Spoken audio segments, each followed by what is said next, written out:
Hi there, Hair Plant Girl here. Today I'm in my shade garden area.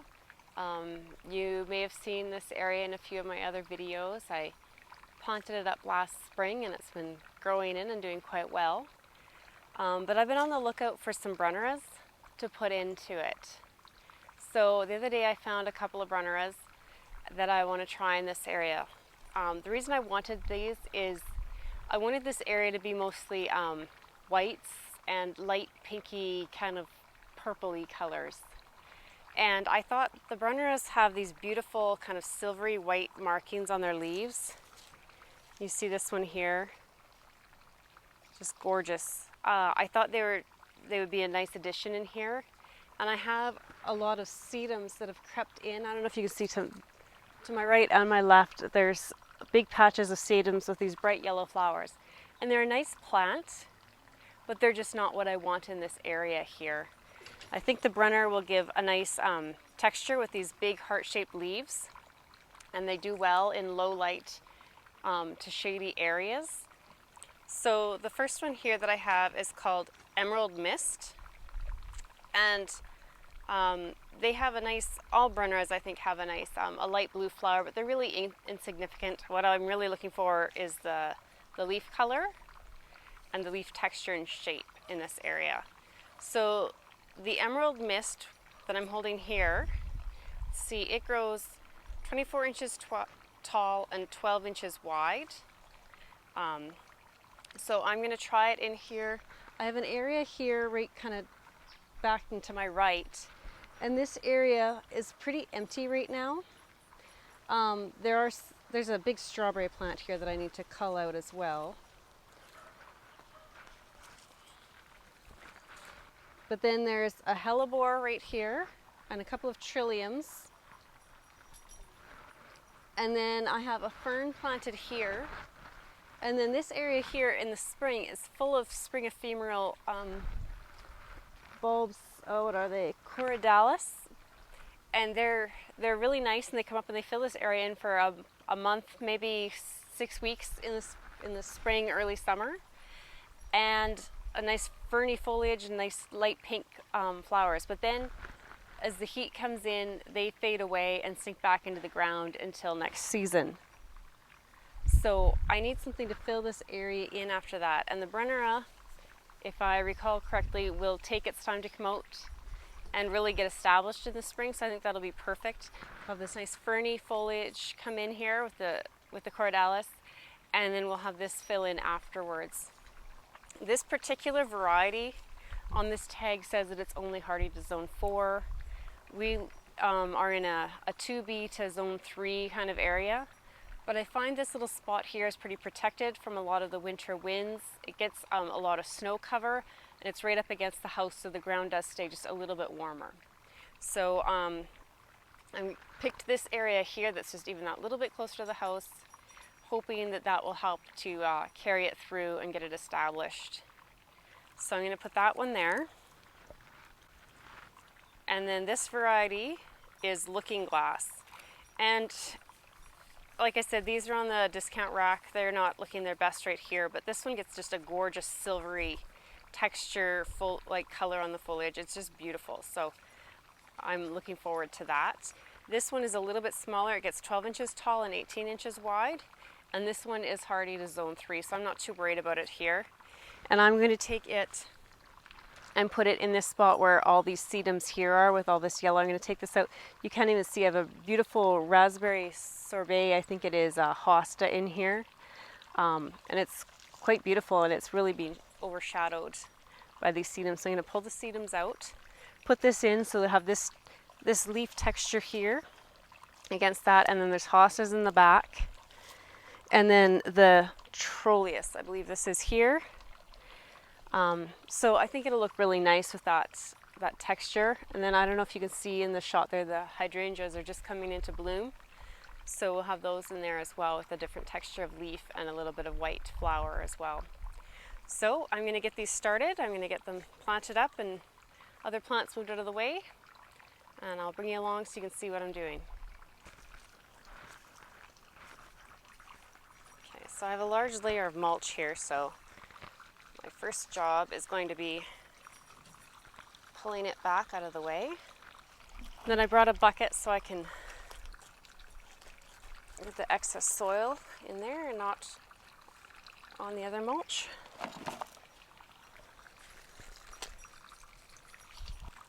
So what I'm looking for here is a hole that's about twice the width of the container it's in, but about the same depth. And I think I have that now. So, just gonna tip the plant out onto my hand if I can here. Bucket a little squeeze. There we go. Now usually when you buy them off the sale rack, they're really root bound. This one's actually not bad at all, so I'm just gonna do a little break up, but I'll set it in this way. And then I'll just backfill with the soil that I took out. Now, I like to use a little blood and bone when I'm transplanting, but when I went to grab it, I guess I'm out, so I'm not too worried about this guy needing it. They're not a super heavy feeder, and they're going into nice rich soil here, so I think it'll be all right anyways. Like a lot of shade plants, Brunnera like a nice moist soil. They don't like to dry out, but they don't need to stay constantly wet either, but they prefer to be, you know, nice and evenly moist more than they want to be dried out. So that's the way to err on with these. Just a few dead leaves pulling off here. So that one's in. I'm going to mark the spot just like this is a new bed and I'm just starting to learn where everything is, so I'm trying to mark where all these plants are. And then I'm going to cover it back over with mulch, and I'll water it in well once I have them both planted. Like I said, for this looking glass one, there's sedum all through this bed, and I'm going to try and get rid of the sedum if I can and make room for the Brunnera. I can see it was hiding a few weeds in there. So this is a nice plant. There's nothing wrong with it, but it does spread, and it's just not the colors I'm looking for in this area. So again, I'll just pull back the soil. You can see that big space that opened up here, so it'll leave a nice spot. And again, I think that texture in here will be really nice. You have those hostas, and then there's an astilbe right here, and then you have the trolleus here, and this other hosta, and then the hydrangea. Like, they all have a different shaped leaf. These are a little bit similar, but this one has that different color on it. So I think this is going to look really pretty in here. So again, I just want to get that hole dug out. The soil over here has a lot more clay in it, and just those few feet moving over. But I had extra soil from when I dug the other one out, so I'll probably mix that in with this just to give the roots a little more room to move around. So I've loosened the soil out quite a ways here. It's about the right depth. I think we're good.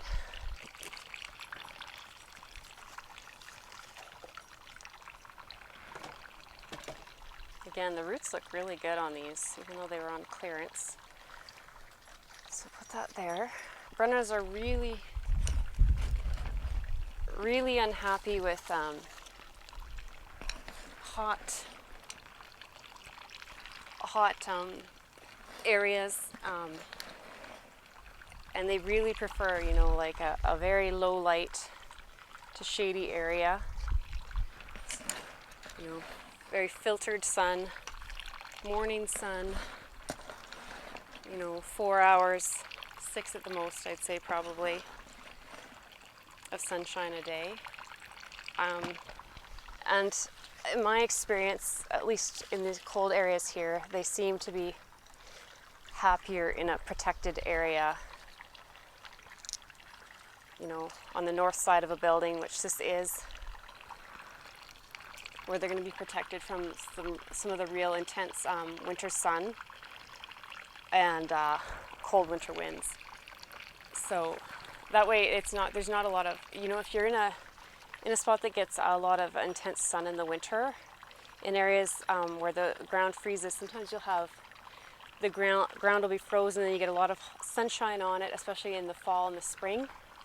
And you'll have thawing and freezing happening, and that can be really hard on the roots of plants, and some plants are more sensitive to it than others. And I'm not sure, you could let me know in the comments down below what you think, but I find that the Brunnera is more sensitive to that type of conditions. So I'm going to make sure they have lots of mulch going into the winter, and they're in a nice protected spot here. And they're planted early enough that they should have lots of time to get their roots established and be on their way before the harsh winter hits. So I'm going to water these in, and then I'm going to clean up some of the other weeds and things in this bed, and I'll let you have a look at it after. Okay, so there it is. I've got the 2 Brunnera planted, and the weeds and the sedum and the strawberries all cleaned out, and I think it's looking a lot nicer. As the hostas fill in along the right hand side, as you're looking at it there, that'll help kind of cover up some of the under the deck area. And then I have, I think, a nice variety now of different textures and colors of leaves. You can see that one hosta a lot better now.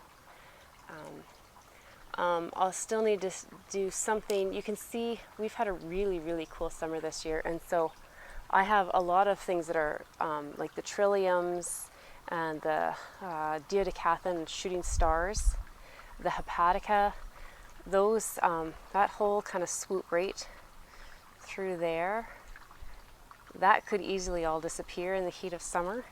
So I'll have to find some more things to fill in that area, so if that happens. But it's been so cool this year that they've all hung around for me.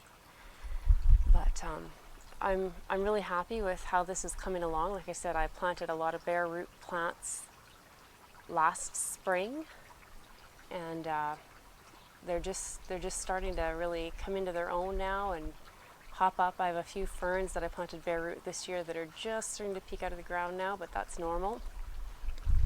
But I think it's looking really good. The hydrangeas are starting to flower, and they took a real beating in the hail last year, so they're quite small still, but they'll bounce back and they'll do well, I think, in this little protected area here. So I hope you enjoyed watching me get those Brunnera in the ground, and just seeing how just, you know, a little bit of eliminating plants that maybe are just kind of taking over, and, you know, sometimes they just overshadow the other plants and take away from the overall effect you're looking for, and just by pulling those out you can make a big difference in the area. So 3 huge strawberry plants, and I don't even know how much sedum I pulled out of there, but I have a whole bucket worth of plant material that I'm going to have to find new homes for. But thanks for watching. If you enjoyed this video, give it a thumbs up. If you're not already one of my wonderful subscribers, then hit that subscribe button and keep coming back to see what else I'm doing in my garden. And we'll see you next time. Bye.